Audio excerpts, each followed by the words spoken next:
અમરેલીમાં આ જે ઘટના બની છે, પાયલબેનના સાથે જે સરઘસ કાઢવામાં આવ્યું છે, એ પાયલબેનના પપ્પા સાથે અમે બેઠા છીએ. અશ્વિનભાઈ અહીંયા બેઠા છે, પાયલબેનના પપ્પા છે. આ બધા ગામના આગેવાનો છે અને પાયલબેનના કુટુંબના બધા વડીલો બેઠા છે. મતલબ આખું ગામ છે અહીંયા. આ પાયલબેનના ઘરે જ બેઠા છીએ. આજે 2 તારીખે એવું થયું કે આજે સવારથી સોશિયલ મીડિયામાં પાયલબેનનો જે પોલીસે સરઘસ કર્યો એનો વિડીયો ખૂબ વાયરલ થયો 2 દિવસથી, અને સમગ્ર ગુજરાતમાં તમામ સમાજમાં ખૂબ રોષ ફેલાઈ ગયો. ખૂબ લોકો નારાજ થયા, ખૂબ લોકોને આક્રોશ આવ્યો કે આ યોગ્ય નથી. અને એટલો બધો આક્રોશ આવ્યો કે સોશિયલ મીડિયામાં, ટીવીમાં, મીડિયામાં બધે લોકોએ ખૂબ પ્રતિક્રિયા આપી.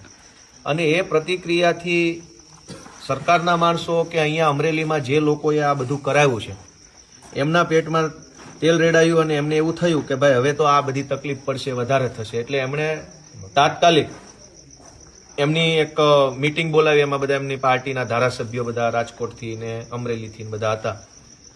અને એ મીટિંગની અંદર બધી ચર્ચા કરી હોય, જે કરી હોય તે આપણને ખ્યાલ નથી. પણ એ ચર્ચાના અંતે પોલીસે પાયલબેનનું નામ FIR માંથી કાઢી નાખવા માટેનો રિપોર્ટ તૈયાર કર્યો અને અમરેલીની કોર્ટમાં આજે રજૂ કર્યો. હવે પોલીસે એનો રિપોર્ટ તો બનાવી નાખ્યો કે પાયલબેનનો આમાં કોઈ ફોલ્ટ નથી, પાયલબેનનો આમાં કોઈ ગુનો નથી, પાયલબેન નિર્દોષ છે.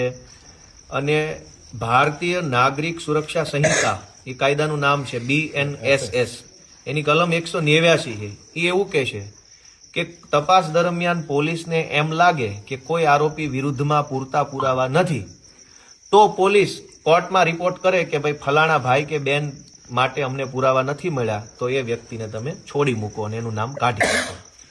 તો આજે બહુ જનતાનું પ્રેશર થયું એટલે એમાં કાંઈ કોઈએ મહાનતા નથી કરી. ટીવીમાં એવું આવતું હતું બહુ મોટું મન રાખ્યું. હવે દીકરીઓની આબરૂ ઉછાળે આખા ગુજરાતમાં, પછી શું મોટું મન ને શું નાનું મન, એવું કાંઈ હોય નહીં.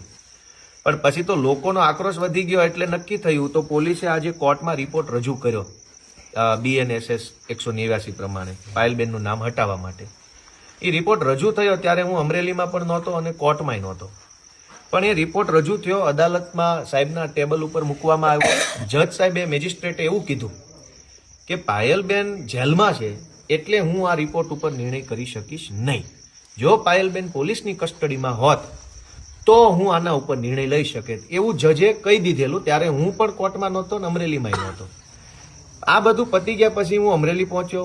મેં સંપર્ક કર્યો તો ખ્યાલ આવ્યો કે કોર્ટમાં જવાનું છે. હું કોર્ટમાં ગયો તો ત્યાં બધા આગેવાનો હતા, સામાજિક, રાજકીય, ફરિયાદી, પોલીસ, સરકારી વકીલો બધા જ હતા.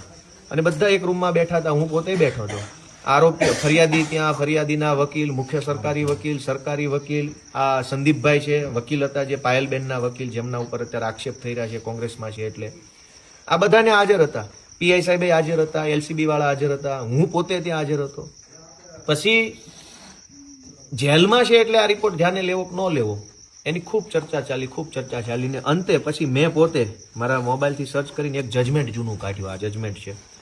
આ જજમેન્ટ ગોતવા માટે બધાએ બહુ મગજ દોડાવ્યું. 2.5 કલાકનો સમય બગડ્યો અને અંદાજે લગભગ 6:15 જેવો ટાઈમ થઈ ગયો હતો. કોઈને જજમેન્ટ મળતું નહોતું કે જેલમાં છે તો આ રિપોર્ટ માન્ય ગણાય કે ન ગણાય, જે પોલીસ કસ્ટડીમાં જ ગણાય. આ જજમેન્ટ મળી ગયું. મેં પોતે PI ને સેન્ડ કર્યું, મેં પોતે સરકારી વકીલશ્રીને બધાને આપ્યું, એની પ્રિન્ટો કઢાવી. અને આ જજમેન્ટ મળી ગયું અને અમને જવાબ મળી ગયો કે જેલમાં હોય તો પણ આ રિપોર્ટ માન્ય કરી શકાય છે, એટલે કે પાયલબેનને છોડી શકાય છે. એટલે આ બધા કાગળિયા લઈ અને કોર્ટમાં જવાનું નક્કી થયું. ત્યાં વકીલના રૂમમાંથી નીકળી અને કોર્ટ રૂમમાં જવાનું નક્કી થયું. એ ગાળામાં સંદીપભાઈનું એવું કહેવાનું થયું કે ભાઈ સંદીપભાઈએ જે જામીન અરજી મૂકી છે પાયલબેનની, જે આવતીકાલે એટલે કે 3 જાન્યુઆરીના રોજ છે, એ 3 જાન્યુઆરીના આવતીકાલે સુનાવણી છે. એમાં એમનું વકીલાત પત્ર છે. એટલે એમણે એવું કીધું કે મારું વકીલાત પત્ર ઓલરેડી નાખેલું છે, જો હું બીજું નાખીશ તો એ કાયદા પ્રમાણે યોગ્ય નથી, મારે તકલીફ થશે. એટલે નક્કી થયું. ત્યાં હું હાજર હતો.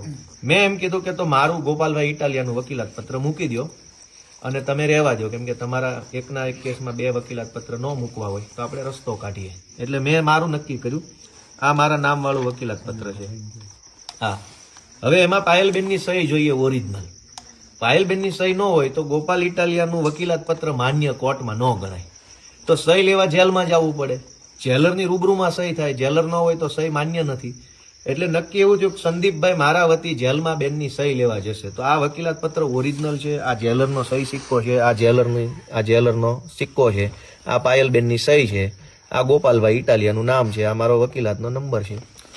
આ સહી કરાવવા કોર્ટમાંથી સંદીપભાઈ જેલ ગયા અને એના જુનિયરના પાસેથી આ બધું સહી સિક્કા કરાવી મને પાછું મોકલ્યું. એટલે હું સંદીપભાઈ વતી કોર્ટમાં વકીલ તરીકે ઊભો રહ્યો. એટલે નક્કી શું થયું કે વકીલોના સાટા પાટા થઈ ગયા. જેણે જેલમાં સહી કરાવવા મારે જવાનું તેને બદલે સંદીપભાઈ ગયા, એને કોર્ટમાં ઊભું રહેવાનું તેને બદલે હું ઊભો રહ્યો. તો પાયલબેન વતી કોર્ટમાં કોઈ વકીલ નહોતું એ વાત સદંતર જૂઠ છે, અસત્ય છે અને એકદમ ભ્રમ છે. વકીલ તરીકે હું પોતે હાજર હતો. ત્યાં દલીલ ચાલુ થઈ. તો દલીલમાં સરકારી વકીલે કીધું કે ભાઈ પોલીસે આ રિપોર્ટ ભર્યો છે અને પાયલબેનને છોડી મૂકવાનો રિપોર્ટ ભર્યો છે. સરકારી વકીલની આ વાત સાંભળી એટલે જજ સાહેબે સામે જે બધા વકીલો ઉભા હતા એમાં ફરિયાદીના વકીલ ને આરોપીના વકીલ તરીકે હું બંને ઉભા હતા. અમારા તરફ જજ સાહેબે જોયું તો ફરિયાદીના વકીલે કીધું કે અમે જવાબ રજૂ કરશું. એટલે જજ સાહેબે કીધું કે ભાઈ તો ફરિયાદીને નોટિસ કાઢો જવાબ રજૂ કરવાની. એટલે મેં ત્યાં કીધું સાહેબ જે ઉભા મેં કીધું મુખ્ય સરકારી વકીલને મેં ધ્યાન મેં કીધું સાહેબ ફરિયાદી પણ હાજર છે, ફરિયાદીના વકીલ પણ હાજર છે. જજ સાહેબ જો સાંભળવા માંગતા હોય તો બધા અહીંયા ઉભા છે, એમને જરાક પુરસીસ આપે તો સાંભળી લે, નિવેદન થઈ જાય તો આજે પૂરું થઈ જશે. અને એમ કહીને મેં પાછળ ઓડિયન્સમાં જોયું કેમ કે હું ફરિયાદીને જોઈએ ઓળખતો નથી. એટલે મેં પૂછ્યું પાછળ બધા કાર્યકર્તાઓને કે ભાઈ ફરિયાદી અહીંયા હાજર છે? એટલે કોઈએ હા પાડી. મેં કીધું અંદર લઈ આવો. તો એક વ્યક્તિ બોલાવા ગયો ફરિયાદીને. એ ફરિયાદી નીચે ઉભા હતા, ઉપર આવે એ પહેલા ફરિયાદીના વકીલ તો કોર્ટમાં હાજર હતા. એને કેવું જોઈએ કે હા અમે અહીંયા હાજર છીએ સાહેબ, અમારું જે કાંઈ ફરિયાદીનું નિવેદન લેવું એ લઈ લો. પણ એ ન બોલ્યા. સરકારી વકીલને કીધું તમે જજ સાહેબનું ધ્યાન દોરો કે ફરિયાદી અને એના વકીલ બે હાજર છે, સાહેબને જે કાંઈ લખાણ લેવું હોય એ લખાણ લઈ લે. કોર્ટમાં 3 પક્ષ હતા આજે. એક સરકારનો પક્ષ એટલે કે પોલીસ, એક ફરિયાદી અને એક આરોપી.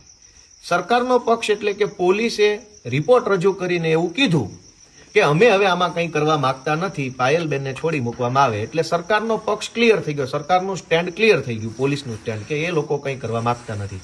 હવે બીજા 2 પક્ષ વધ્યા, ફરિયાદી પક્ષ ને આરોપી પક્ષ. સરકાર જયારે એમ કે અમે કંઈ કરવા માંગતા નથી તો આરોપી પક્ષે શું બોલવાનું હોય? કંઈ નહીં, સ્વીકારી લેવાનું છે, ઓકે અમને મંજૂર છે. બીજું બોલવાનું જ ક્યાં, દલીલ જ ક્યાં કરવાને આવે છે? સરકારનો પોલીસ વાળો એમ કે છોડી દેવા છે તો આરોપી હોય કે એના વકીલ હોય એને એટલું જ કહેવાનું ઓકે અમને માન્ય છે. પણ ફરિયાદી એમ કહેતો કે મારે આમાં જવાબ રજૂ કરવો છે તો તારીખ પડી અને 3 દિવસની તારીખ પડી ફરિયાદીએ જવાબ રજૂ કરવા માટે. એ ઘટના આજે માર્કેટમાં અફવાના સ્વરૂપમાં ફેલાની છે. અહીંયા આખું ગામ હાજર છે ભાઈ, બધા ગામજનોને બતાવો, આખું ગામ હાજર છે. આખું ગામ હાજર છે. અને સંદીપભાઈ આ વકીલ હતા પાયલબેનના, આ સ્થાનિક વકીલ છે. પણ હવે એ વકીલાત પત્રમાં સહી કરાવવા ગયા, મારા નામના વકીલાત પત્ર જે અહીંયા છે. પણ ફરિયાદીને જવાબ રજૂ કરવાનો સમય માગ્યો અને મળ્યો એટલે મારે પછી વકીલાત પત્ર આપવાનો કોઈ મતલબ નહોતો, કેમ કે હિયરિંગ જ ન થયું. હિયરિંગ થાય તો આરોપીનો એટલે કે પાયલબેનનો વકીલ 2 શબ્દ બોલે, હિયરિંગ થયું જ નથી. ફરિયાદીને જવાબ રજૂ કરવાનો તે સીધી માંગણી થઈને તરત તારીખ પડી ગઈ. તારીખ પડી ગઈ વકીલાત પત્ર કેવી રીતે આપવાનું? એટલે મારી પાસે આ ઓરિજિનલ વકીલાત પત્ર છે જેમાં જેલરનો સિક્કો છે. એટલે આવું બધું રાજકારણ હાલે છે. હવે તો આમાં રાજકારણ હાલે છે, બધા જાણે વિચારે, બધા સજ્જન નાગરિકો છે, એવું કાંઈ નથી. મારી એટલી વિનંતી છે કે આજનો ઘટનાક્રમ આવો છે કોર્ટમાં. પોલીસે જનતાના દબાણમાં આવીને, આખા ગુજરાતના દબાણ, ભાઈ કોઈ એમ કે મેં મોટું મન રાખ્યું મેં ઉપકાર કર્યો એવું કોઈ મહાન ગુજરાતમાં છે નહીં. જનતા મહાન છે. આટલો બધો વિડીયો વાયરલ ન થયો હોત તો તમે તો બેન દીકરીની આબરૂ ઉતારવા જ તૈયાર થયા હતા. તમે તો હજુ કેટલું એની પાસેથી ખોટા લખાણો કરાવવા તૈયાર થયા હતા. અને હજુ તો મને એવું સાંભળવા મળ્યું છે કે આમાં ભાજપના કંઈક 1-2 મોટા નેતાના નામ ખોલાવવાની તૈયારીમાં છે. ગમે તેમ કરીને હજુ જે જેલમાં છે ને ધમકાવીને એમ કહે છે કે 1-2 માજી સાંસદોના નામ લખાઈ નાખો તો તમને છોડી દઈશું, એવું હજુ હાલે છે. તો આ વિડીયો વાયરલ ન થયો હોત તો આ બેન પાસેથી એવું લખાણ કરાવડાવ્યું હોત દબાણ કરીને પોલીસે કે સાંસદોના એના નામ લખાવો એમ. તો આ તો બધું રાજકારણ છે. ગુજરાતની જનતાનો 2 હાથ જોડીને આભાર માનું છું કે તમે આટલો બધો વિડીયો વાયરલ કર્યો, બેનને સપોર્ટ આપ્યો, એનું દબાણ આવ્યું. એનું દબાણના કારણે આજે પોલીસે કોર્ટમાં રિપોર્ટ આપ્યો કે હવે આ બેનનું નામ હટાવવામાં આવે છે. પબ્લિકનું દબાણ ન હોત તો આજે પોલીસ આવો રિપોર્ટ આપે નહીં. એટલે બધાનો આભાર માનવી. પાયલબેનના પપ્પા બેઠા, 2 શબ્દો તમને જે વ્યાજબી લાગે કયો, જે કાંઈ તમને અનુકૂળ જય શ્રી કૃષ્ણ કહી દો. બધા પબ્લિકનો આભાર માનો, બધાનો આભાર માનો, બધાનો આભાર. બધા બતાવો કાંઈ વાંધો નહીં.